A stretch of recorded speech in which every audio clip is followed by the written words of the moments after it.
أعوذ بالله من الشيطان الرجيم بسم الله الرحمن الرحيم الحمد لله رب العالمين وصلى الله على سيدنا محمد وآله الطاهرين. اللهم صل على محمد. Verse number 144. قد نرى تقلب وجهك في السماء فلنولينك قبلة ترضاها فول وجهك شطر المسجد الحرام وحيثما كنتم فولوا وجوهكم شطره وإن الذين أوتوا الكتاب ليعلمون أنه الحق من ربهم وما الله بغافل عما يعملون. We certainly see you turning your face about in the sky. We will surely turn you to a qibla of your liking. So turn your face towards the holy mosque, and wherever you may be, turn your faces towards it. Indeed, those who were given the book surely know that it is the truth from their Lord, and Allah is not oblivious of what they do. This is the core verse about the change of the qibla, where very explicitly Prophet, peace be upon him, is advised and instructed to turn his qibla from Jerusalem towards Kaaba. Now, the term قَدْ نَرَى implies repetition. We are seeing that you repeatedly turn your face towards the sky, waiting probably for revelation, or asking us that we instruct you to change your qibla. We have in one hadith that after the Jews started to somehow criticize the Prophet about his qibla, which I will talk about it a bit later, the Prophet was very distraught, and he wanted really a new revelation to come about the qibla. And Jibreel came to him, but once Jibreel brought revelation, and he asked Jibreel that I want to change the qibla towards Mecca. And actually he said, ask Allah to instruct me for that. And Jibreel said, you pray. And after the Prophet prayed, then Jibreel came and revealed this verse. Now, this is not the full story. The full story is that it took some time, because the term قَدْ نَرَى means you are repeatedly doing it, and we are seeing it. We are seeing that you are repeatedly turning your face towards the sky. تَقَلَّبَ وَجْهَكَ فِي السَّمَاءِ. And then it says فَلَنُوَلِّيَنَّكَ قِبْلَةً تَرْضَاهَا. We will turn you towards a qibla that you are pleased with it, that you like it. Apparently, why Prophet was so concerned about this matter was probably when he entered Medina, the encounter with the Jews made him concerned about the qibla. He was in Mecca for 13 years. He was quite happy turning to Jerusalem, praying his salat. Nothing was wrong there, and Prophet was not actually asking Allah to turn the qibla towards Kaaba while he was in Mecca. Apparently, in these 17 months, they say it was 2 months before the Battle of Badr that this happened. In these 17 months, the arguments the discussions, arguments, debates between Jews and Muslims somehow made the Prophet very unhappy. And what we can guess is that the Jews were telling the Muslims that, look, you are an offshoot of our religion. You follow our qibla, you follow our forefathers, all your prominent people that the Qur'an mentions are our prophets. So just like some so-called scholars today say, Western scholars say that Islam is an heretical offshoot of Judaism and Christianity, we can guess that they were saying the same thing. This is a wrong version of Judaism that you are following. You are following everything that we follow, but you follow a new prophet, so it is a heretical version of Judaism. And this made Prophet very unhappy. He wanted that independent identity for Muslims there. And that's why he was turning his face towards sky, towards up to somehow, in a way, asking Allah to change the Qibla.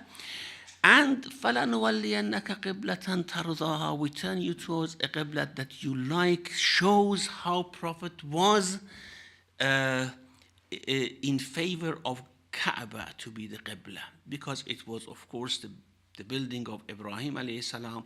Some people, as we discussed last week, may have said that it was the Qibla of Ibrahim alayhi salam himself, and therefore he was very much in favor of Kaaba to be the Qibla. So we turn you to a Qibla that you like. It's very interesting that here Allah is following the liking of his prophets, and a Qibla that you like, a Qibla that you are pleased with. We command all the Muslims, we instruct all the Muslims to turn their face towards this place. فَلَنُوَلِّيَنَّكَ قِبْلَةً تَرْضَاهَا. And what is this Qibla that the Prophet likes? Is, of course, Kaaba. فَوَلِّ وَجْهَكَ شَطْرَ الْمَسْجِدَ الْحَرَامِ. So turn your face towards, Shatr means Jaha, Shatr al-Masjid al-Haram, in the direction of Masjid al-Haram. Now there's this discussion that what is the Qibla? Is the Qibla Masjid al-Haram or Kaaba itself? Here, of course, it says فَوَلَّ وَجْهَكَ شَطْرَ الْمَسْجِدِ الْحَرَامِ. Masjid al-Haram is not a sort of fixed area, because Masjid al-Haram has been expanded very much since the beginning. Why Masjid al-Haram is mentioned? Apparently because facing towards Qibla accurately, towards Kaaba accurately, is not possible. It's just a small place. And that's why we have in narrations that the Kaaba is the Qibla of those who are inside Masjid al-Haram. Masjid al-Haram is the Qibla of those who are in Haram, and Haram is the Qibla of those who are praying from far away. Why? Because it's impossible to actually face towards that small area. And this shows that the direction is important, not accurately actually going in a direct line towards Kaaba. Masjid al-Haram, since the Prophet is in Medina, he is told to face towards Masjid al-Haram because it's a bigger area. So فَوَلِّ وَجْهَكَ شَطْرَ الْمَسْجِدِ الْحَرَامِ. Apparently, no exegete has ever doubted that the Qibla is not Masjid al-Haram it is itself. Qibla is Kaaba, but because Kaaba is in Masjid al-Haram, so the Prophet is told to فَوَلِّ وَجْهَكَ شَطْرَ الْمَسْجِدِ الْحَرَامِ وَحَيْثُمَا كُنْتُمْ فَوَلُّوا وُجُوهَكُمْ شَطْرًا. Now this is a general legislation, not because you are in Medina, you face towards Masjid al-Haram. Wherever you are on the earth, you face towards Masjid al-Haram for prayers. وَإِنَّ الَّذِينَ أُوتُوا الْكِتَابَ لَيَعْلَمُونَ أَنَّهُ الْحَقُّ مِنْ رَبِّهِمْ. Those who are given the book, means the Jews mainly, of course, because there's no discussion here with Christians. Those who are given the book, they know that this is haqq from their Lord. Now, what is innahu refers to what? To this instruction, which is change of Qibla, or to the Prophet, or to the Qur'an. Apparently it means that they know that it is haqq. It was in their books, as we have in many narrations, that the last Prophet would pray towards two Qiblas. He will have two Qiblas. Yusalli al-Qiblatayn. He will have two Qiblas. And now that you have turned from Jerusalem to Mecca, Ahlul Kitab should remain in no doubt that you are the Prophet of the promised Prophet, the last Prophet. You are the last Prophet, and you are promised, you are the one who is promised to come at the end of the time. So if actually we had not changed your Qibla, there would have remained always this doubt, And this question for Ahlul Kitab, that if he is the promised prophet, why he doesn't change his qibla, why he has prayed only in one qibla, not in two qibla. So they know that it is haqq from your Lord. يَعْلَمُونَ أَنَّهُ الْحَقُّ مِنْ رَبِّهِمْ وَمَا اللَّهُ بِغَافِلٍ عَمَّا يَعْمَلُونَ. And now that they are rejecting and they are criticizing, instead of this change of qibla adds to their faith in you and adds to their the evidence for your prophethood, they are rejecting you, criticizing you for that. So Allah is not oblivious of what they are doing. Wallahu bighafilin amma ya'malun. There are a couple of things here to be mentioned. First of all, they say that Prophet was praying in the mosque of Banu Salama when this revelation came down. And he was in the middle of Zuhr prayer. And also it's mentioned that some other Muslims like Bani al-Ashhal and others, they also, when they were praying, the news reached them in the middle of the prayer and they turned. However, we now focus on Prophet's prayer, not others, because it's very far-fetched to think that someone comes and informs Muslims who are praying in a mosque that the qibla has changed, and then they believe, they accept, and in the middle of prayer they turn. That is not very acceptable. That doesn't sound very right. But what is certainly acceptable is that in the middle of Zuhr prayer, Jibreel brought this revelation to the Prophet, and he turned his face, because to determine clearly what is the direction of Masjid al-Haram, it needed that help of Jibreel to show the Prophet which is the direction of Masjid al-Haram. He turned him towards Masjid al-Haram in the middle of Zuhr prayer. Now, how did it happen? The narrations say that it happened in this way, that the men, when they changed, when Prophet turned, everyone turned. And when everyone turned, the men were actually now in place of women, and women in place of men. When the women were praying behind men, and when everyone turned, the women now were in front, and the men were at the back. And Prophet, peace be on him, now this is the question, where was the Prophet now? Was he leading the prayer at the very back? And while, for example, when he said Allahu Akbar, everyone went to ruku and sujood? Or while he was turned, Jibreel actually made him walk to the other direction, and he led the prayer in front, while in those two rak'ahs of prayer, the men were praying behind women. Now, whatever the case, we know that this happened, but since most of the narrations mention this very sentence, that men were now placed in the position of women and women were placed in the position of men when the qibla was changed and they turned, then this question comes, did women pray in masjid at that time? Because now we have this hadith that the best place for women for salat is their house, isn't it? There's this hadith that says that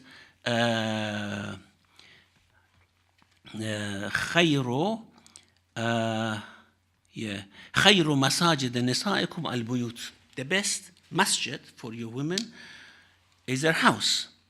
And this, of course, we have in Risalas. However, Sayyid Ali Akbar al-Qurashi, when he is discussing this, and he himself was a faqih and a very learned scholar, he says that putting all these narrations about the masjid of the Prophet in the way the Sahaba were praying, taking their women to the mosque, we understand from khayru masajid nisaikum al-buyut, the best place for, the best masjid of your women is their house. is for Furada prayer. That is not good for a woman to go to mosque for Furada prayer. But for Jama'ah is fine because this very sentence, قام الرجال مقام النساء والنساء مقام الرجال. As I mentioned, the women were placed in the position of men and vice versa, has been narrated very widely. And this shows that women were praying in Jama'ah at the time of the Prophet. And then he mentions a couple of other evidence that, for example, we have this hadith that Juwayber, who was one of the companions of the Prophet, usually went to mosque with his wife. And also, it is very widely reported that at the beginning of Bi'tha, the Prophet went to Masjid al-Haram, used to pray while only Khadija and Imam Ali alayhi salam were praying behind him. And that's another evidence that it was, of course, fine for Khadija to go to Masjid and pray with the Prophet. And there are other evidence that he mentions. Anyhow, this is a fiqh matter, but the fact that we have in our narrations that khayru masajid nisaikum al-buyut, being put beside this anecdote about the change of Qibla would tell us that probably that hadith has a different meaning than what we understand about women not being mustahab to go to mosque and pray congregational prayer.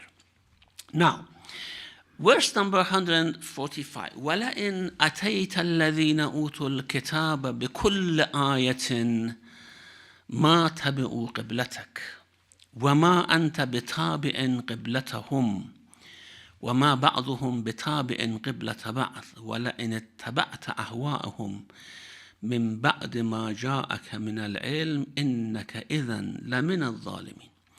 Even if you bring those who were given the book every kind of sign, they will not follow your qibla, nor shall you follow their qibla, nor will any of them follow the qibla of the other.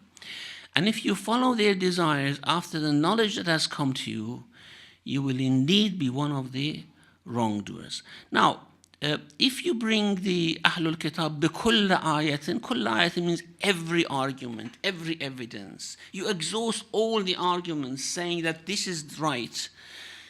Since they know it already that is right, since they know that you have to do it because it is one of the signs of the prophet, the last prophet, so they are not going to follow your Qibla.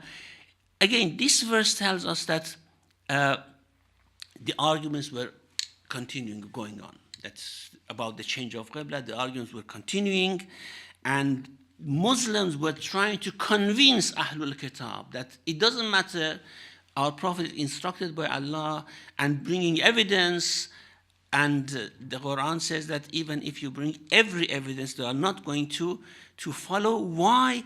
Because they are not in lack of evidence. They are actually in denial.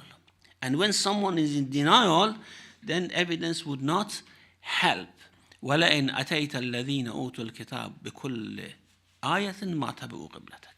Now, وَمَا أَنْتَ بِتَابِعٍ قِبْلَتَهِمْ means that you are not going to change this instruction.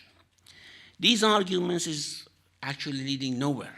Since you are not changing your Qibla, after this has been instructed, and it is repeated in these sets of verses a couple of times that this is a firm instruction, it's not going to change. And since they are not going to accept it, then this is the end of discussion. There's no discussion anymore. وَلَئِنْ أَتَيْتَ الَّذِينَ أُوتُوا الْكِتَابَ بِكُلِّ آيَةٍ مَا تَبِعُوا قِبْلَتَكَ وَمَا أَنْتَ بِتَابِعٍ قِبْلَتَهُمْ. Now, then it says, well, they themselves have difference in their Qibla. Apparently, the Qibla of Jews and Christians were different at the time.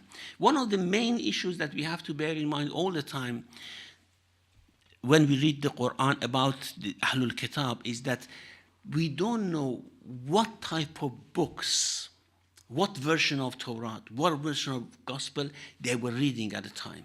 And sometimes we see things in the Quran which does not tally very, very well with the present Torah and Injil. And this means that the version that they had, and we have evidence that, for example, the Christians of the area, they were following Maryamiyya sect of Christianity, who believed Maryam was also a goddess. As Jesus was a god, Maryam was God as well, as goddess as well. So the type of book they were reading were different from the Gospels of today. And this verse shows that the Jews and Christians were following different qiblas. And actually it says that if they regard themselves to be right, so if they follow different qiblas, you are following another qibla, it doesn't matter, as the following verses mentions. Now, وَمَا أَنْتَ بِتَابِعٍ قِبْلَتَهُمْ وَلَئِنِ اتَّبَعْتَ أَهْوَاءَهُمْ مِنْ بَعْدِ مَا جَاءَكَ مِنَ الْعِلْمِ إِنَّكَ إِذًا لَمِنَ الظَّالِمِينَ. Now, this, if you follow their qibla after knowledge has come to you, if you follow their desires, it's not, of course, it's addressing to the Prophet, but of course meaning the Muslims. Because the argument was mainly going between Muslims and Jews. You know, when a leader decides something, usually people don't go to argue with the people, with a leader. It's the followers that argue with other people. And therefore, here the Muslims and Jews were arguing with each other. And sometimes the argument of the Jews were so compelling for Muslims that they were thinking, are we right? So why should have we changed our qibla? We should follow their qibla. They are right. We shouldn't have changed. So he says, if you follow their desires, then you are from Zalimeen. As I said, it's addressed to the Prophet, but what is meant are the Muslims. Alladhina, another argument by Allah, the next verse, الذين آتيناهم الكتاب يعرفونه كما يعرفون أبناءهم. Those whom we have given the book recognize him or it just as they recognize their sons. But part of them indeed conceal the truth while they know. Now, يعرفونه, they know him as they know their sons, especially after the change of qibla, because apparently it was very clear in their books that the last prophet would pray towards two qiblas. This has come as a sort of recognizing mark for them. They know him, the prophet, as they know their sons. Now that all these things have happened, all the descriptions are there, they know him as they know their sons. And one knows their son, of course, very closely. Or this يَعْرِفُونَهُ may refer to the change of qibla. They know this change of qibla is right. It was mentioned in their books, so they know it as they know their sons. However, إِنَّ فَرِيقًا مِّنْهُمْ لَيَكْتُمُونَ الْحَقِّ. However, a group of them, they conceal the truth. This is the style of the Qur'an. Always when the Qur'an talks about Ahlul Kitab, criticizes them, always makes a caveat. No, it's not about all of them. There are some who follow Haqq. There are some who worship Allah. There are some who follow the truth. So, إِنَّ فَرِيقًا مِّنْهُمْ لَا يَكْتُمُونَ الْحَقِّ. A group of them conceal the truth, means that there are other groups who do not conceal it, and they actually converted to Islam, some of them even after this change of qibla. So not everyone concealed the truth. Some of them, they conceal the truth while they know that they are concealing it, not unknowingly. Sometimes we reject a faith unknowingly. We reject an idea unknowingly. The Quran says they know and they reject. So their, of course, responsibility is much greater. Al-haqqu min rabbik. This change of qibla is haqq from your Lord. فَلَا تَكُونَنَّ مِنَ الْمُمْتَرِينَ. So you should be in no doubt. Again, confirming the idea. As I said, all these emphasis shows how difficult it was, the situation between Muslims and the Jews at the time of change of qibla. And then Allah says, end this argument. This is a very trivial matter. Why you argue on this matter so much? وَلِكُلٍّ وَجْهَةٌ هُوَ مُوَلِّيهَا فَاسْتَبِقُوا الْخَيْرَاتِ. For every nation, there is a qibla that Allah has made them. Now, huwa muwalliha is huwa. If huwa refers to Allah, it means Allah has instructed them to face towards that qibla. Or if huwa means refers to people, and for every people or for every individual among the people, there is a qibla that he is turning towards it. It means that, of course, the same thing. Allah has instructed them, so they follow that qibla. This is not important. What is important is that you compete in doing good things. You compete in virtues, not you argue about which direction we have to face. Or as I said last week, which day is Eid or which day is not Eid. This is trivial. It's not something very important. What is important is after you face towards the qibla that Allah has instructed you, you compete with each other in khairat, in virtues, not in the direction of your qibla. This is mentioned in other places of the Qur'an as well, especially in Surah Baqarah. لَيْسَ الْبِرُّ أَن تُوَلُّوا وُجُوهَكُمْ قِبَلَ الْمَشْرِقِ وَالْمَغْرِبِ. Virtue is not that you turn your face towards east or west. This is what Allah instructs you. Okay, Allah instructs the Jews or the Prophet for some time to face towards Jerusalem. Now he instructs to turn towards Mecca. This is not important. وَلَكِنَّ الْبِرَّ مَنْ آمَنَ بِاللَّهِ وَالْيَوْمِ الْآخِرِ. Virtue is faith in Allah, is faith in the day of judgment, is faith in the angels, then in charity giving, then in being perseverant, then in having patience. These are the virtues that Allah mentions. So do not be so nitpicking on this matter. لِكُلٍّ وَجْهَةٌ هُوَ مُوَلِّيهَا فَاسْتَبِقُوا الْخَيْرَاتِ. So you compete in virtues, lead in all good works each other. And in a way, Allah says that this qibla is a conventional matter. It's not something which is related to real virtue of the soul. The real virtue of the soul is something that you have to compete with each other. This is something conventional. I have to give Muslims an independent identity so that now the Jews do not claim again that you are a heretical offshoot of Judaism.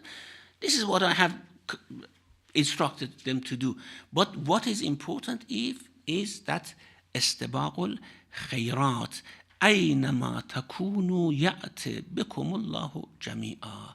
Wherever you are, whichever direction you pray, wherever on the earth you may be, Allah will gather you one day. يأتي بكم الله جميعا إن الله على كل شيء قدير. So the final verse which finishes the argument is this verse number 148. Although after this the instruction is repeated again. Now after we have ended this argument, again the instruction towards the direction of prayer is repeated for Muslims now, not for argument anymore. Now, regarding this أَيْنَمَا تَكُونُوا يَأْتِ بِكُمُ اللَّهُ جَمِيعًا, in Tafsir al-Burhan, there are about 14 narrations from Ayyimah alayhi salam, which says that this is about Ashabul Mahdi fi Akhir al-Zaman. When those 313 people are scattered around the world, and then when Mahdi reappears, how are they informed? And how can they go to help Imam Mahdi alayhi salam? We have in narrations that doesn't Allah says أَيْنَمَا تَكُونُوا يَأْتِ بِكُمُ اللَّهُ جَمِيعًا. Wherever you are, Allah will bring you together.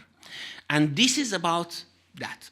Now, we have to bear in mind, as I have mentioned before, this is ta'wil of the verse, it's not tafsir of the verse.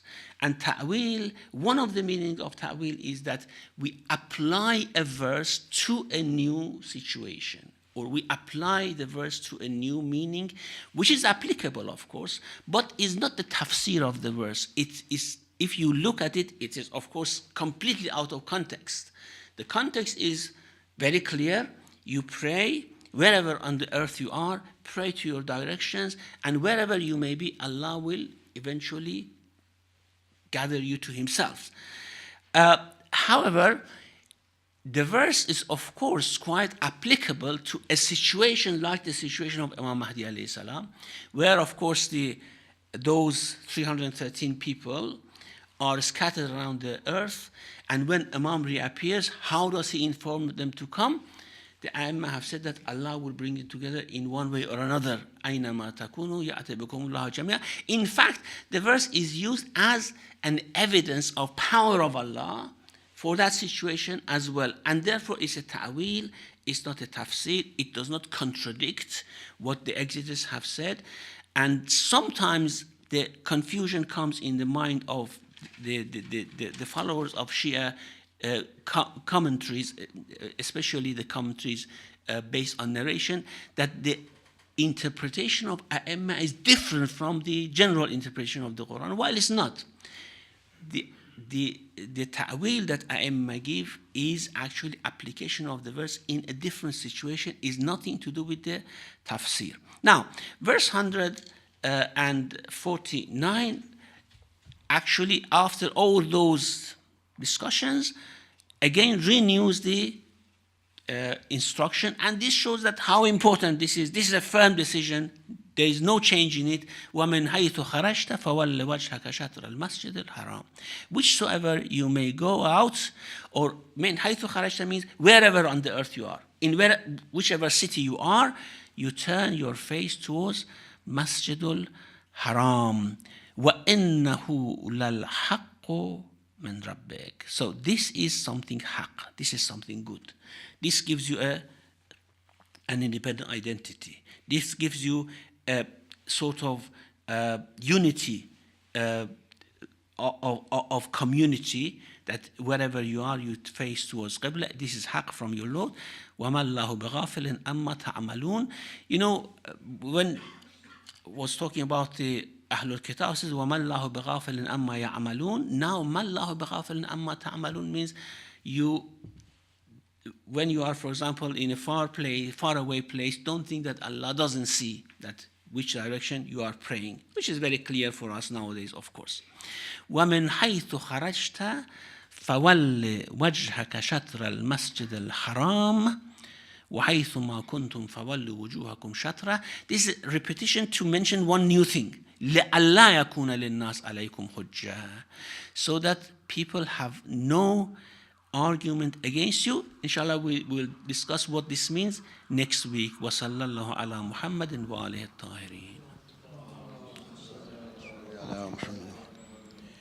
Thank you very much, Sheikh. So we've got about 15-20 minutes to further the discussion, clarify any points. Any brothers, sisters? Yes.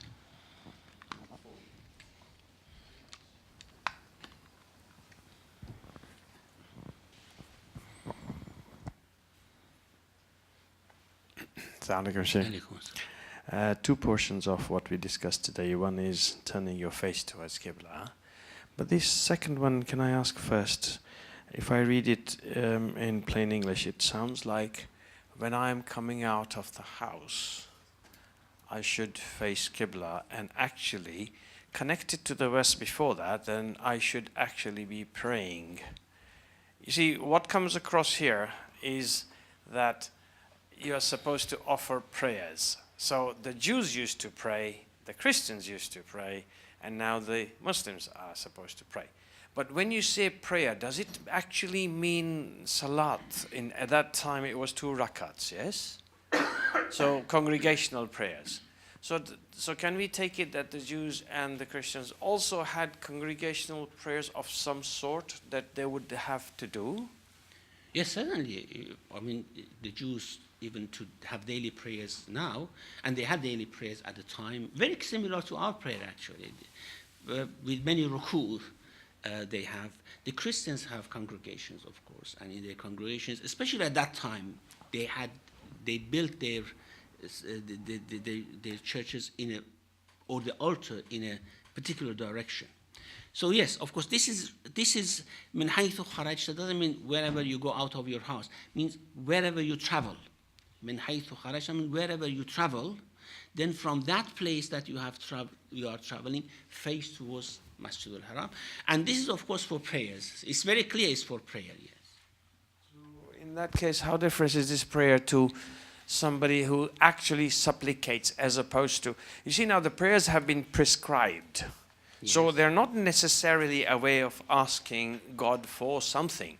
It's a matter of God. This is salat. This is about salat. Exactly, yeah. Yes. So you have been ordained. You've been told to do this. Yes. Now, to me, from these verses, it's totally different from somebody who is in trouble and who is actually asking for help from Allah.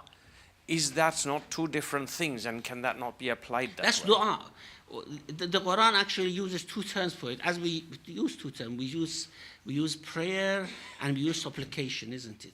And by prayer, because in English prayer means both dua and salat, and literally in Arabic is the same as well. But we have to distinguish between prayer and supplication, as we distinguish between salat and dua. Ud'uni astajib lakum. Call me. It's different than salat, which is the formal prayers. Yeah. Thank you. Any sisters? No? Doctor? But in need of knowledge about the reaction of Ahlul Kitab, because some verses in the Quran say that Ahlul Kitab have like followed or agreed. Like for instance in Surah Al-Ankabut it said وكذلك أوحينا إليك الكتاب فالذين آتيناهم الكتاب يؤمنون به ومن هؤلاء من يؤمن به وما يجحد بآياتنا إلا الكافرون. While in other places like the ones that you've just mentioned, some of Ahlul Kitab believe and some don't. And of course from the historical perspective it's obvious that many of them didn't believe, some of them believed. So how do we account for the different descriptions of the reaction of Ahlul Kitab, like in Surah Al-Ankabut where it said فَالَّذِينَ آتَيْنَاهُمُ الْكِتَابَ يُؤْمِنُونَ بِهِ. As I said, there's always a caveat when the Quran talks about Ahlul Kitab, that there is a group among Ahlul Kitab who believe and there is a group who do not believe. وَمِنْ أَهْلِ الْكِتَابِ أُمَّةٌ قَائِمَةٌ. Qa'ima means those who really practice. There's a practicing group among Ahlul Kitab. And by practicing doesn't mean just practicing the ritual, practicing the real faith, which of course they have to believe in the Prophet, peace be upon him. So there are two groups of Ahlul Kitab. And in those verses where Ahlul Kitab are mentioned as those وَالَّذِينَ آتَيْنَاهُمُ الْكِتَابَ يُؤْمِنُونَ بِهِ, those to whom we have given the book. Usually those to whom we have given the book is mentioned in here, not Ahlul Kitab. Because Ahlul Kitab is general. Means those who have given the knowledge of the book. They believe in it. Those who have real knowledge of the book, they believe in it. But others from Ahlul Kitab, they do not. Or those who try to conceal, those who have vested interest, they do not believe. So there are always two groups. And even if we have that very general, that's وَالَّذِينَ آتَيْنَاهُمُ الْكِتَابَ يُؤْمِنُونَ بِهِ, it is restricted or explained by other verses which, and by the historical fact that, of course, Ahlul Kitab did not believe. So there is a group who believe, there is a group who doesn't believe. Thank you. Sisters? No. Brother? Number 4.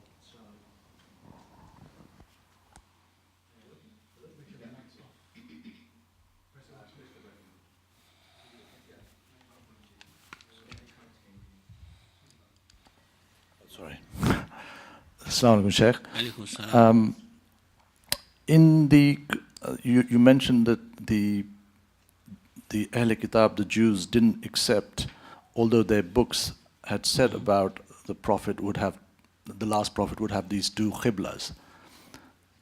Is that evidence? Has anybody checked that is still in their books? This bit about the last prophet having two qiblas?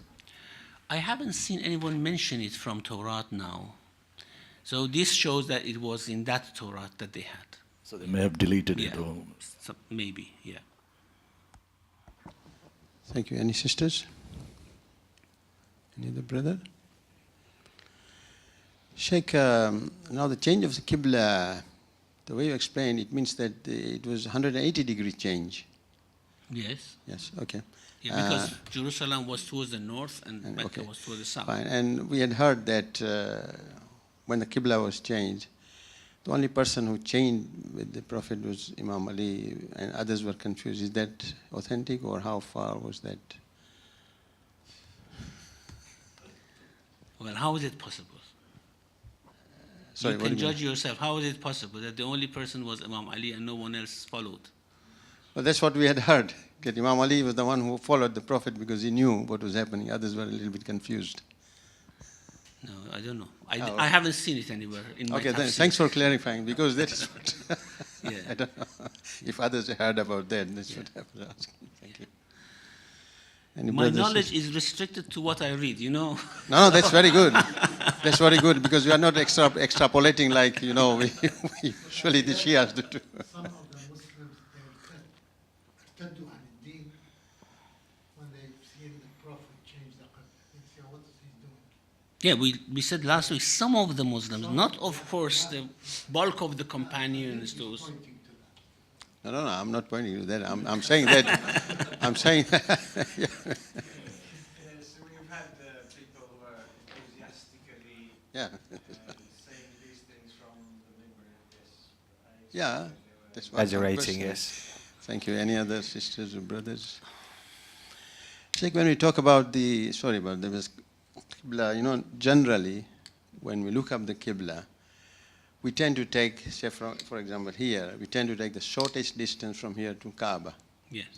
Now, there may be a point, there are points on the earth where there will be equidistance. So which direction we? You can do both ways. No problem. Oh, okay. But then even here, if you were, that is the Qibla that we have taken. Even here, if you were to pray that way, it's a circle, and so it will be in the direction that will hit the Masjid al-Haram, won't it? Well, the most common Yeah. line, of course, is the shortest, as you mentioned, is the way we are doing towards the south, isn't it? Because we are in the north, but if from the north we go to North Pole and then come back to south, it's a sort of unconventional. So Yeah, but is that turning. how the Muslims have generally come to an understanding, or is that a direction given by the Prophet or the Imams that this is how you should find the direction of the Qibla? In Medina, which was 500 kilometers to Mecca, it never struck the mind of the Muslims that let's do from the other side of the earth. You see. That's several thousand kilometers. So that was the practice, and that Yes. continued. Okay, thanks so much. I was checking this verse in Surah Ankabut. It's yes, فَالَّذِينَ آتَيْنَاهُمُ الْكِتَابِ. آتَيْنَاهُمُ الْكِتَابِ is different from أهل الكتاب. آتَيْنَاهُمُ الْكِتَابِ is sometimes used for those who are given the real knowledge of the book. يُؤْمِنُونَ بِهِ. They believe in it. Yeah. Sorry, any sisters? No? Brother? Number four. Assalamu alaikum. Alaikum salam. Thank you very much, Shaykh, for your tafsir. I had a question actually, because you say in this ayah, Allah has given the instruction to change the qibla. And there were some who accept this immediately and some who did not accept the changing of the qibla. But then the ayah you referred to later on, that virtue is not in whether you turn to the east or turn to the west. I wonder, could you explain a bit more the context of how this has come down? Because we have also, in the beginning, there's changing of the qibla, and then Allah then says, it doesn't matter which way we face as long as we do good deeds. Yeah, that's right. Virtue is in following instructions of Allah, obedience of Allah. Now, if Allah tells us turn this way, of course we turn that way. But we shouldn't think that by turning that way we have gained a virtue. By turning that way, since we have obeyed Allah, it's a virtue, all right? We should not disobey Allah. And some people, when I said they did not accept, they had doubts in their minds that how, for example, we have to change our qibla, which the verse explains. This is a conventional thing. You shouldn't think that it's so important. The importance of it is that you have to obey Allah, okay?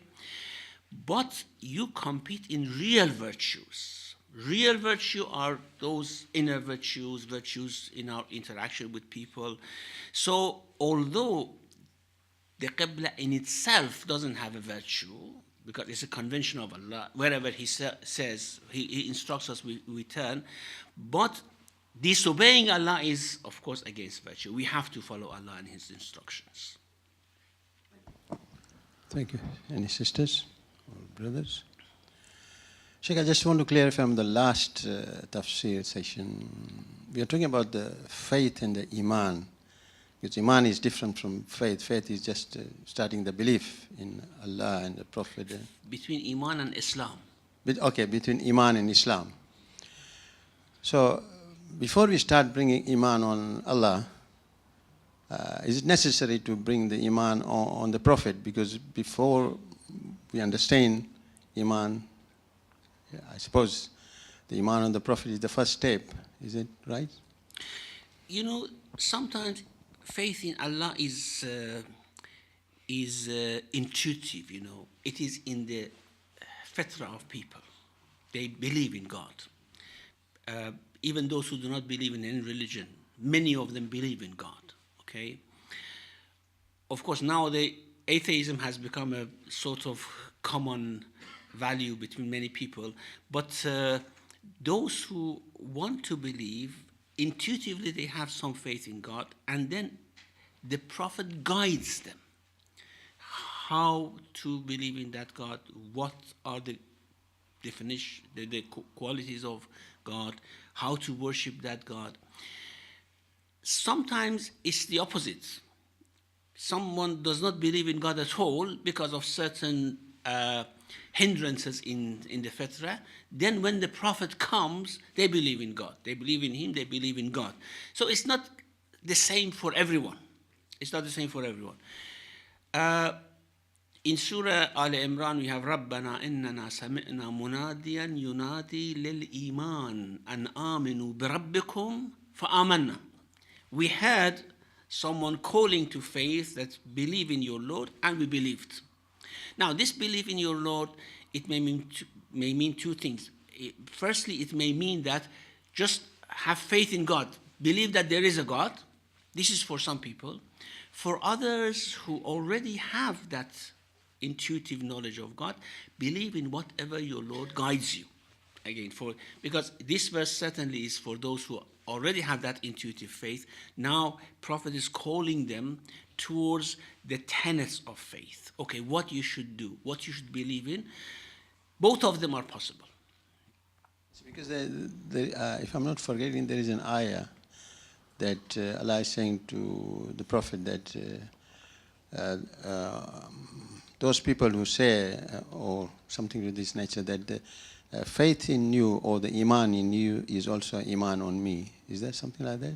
Iman in what? Iman in the Prophet, or the faith in the Prophet is also faith on me. So first of all, if somebody brings faith in the Prophet and start believing, then it means that... As I said, it works both ways. Okay. Yeah. Okay, thanks. Any other brothers or sisters? No? Thanks, Muhammad Salwa. Thank you. So we continue next Sunday, inshallah. Inshallah.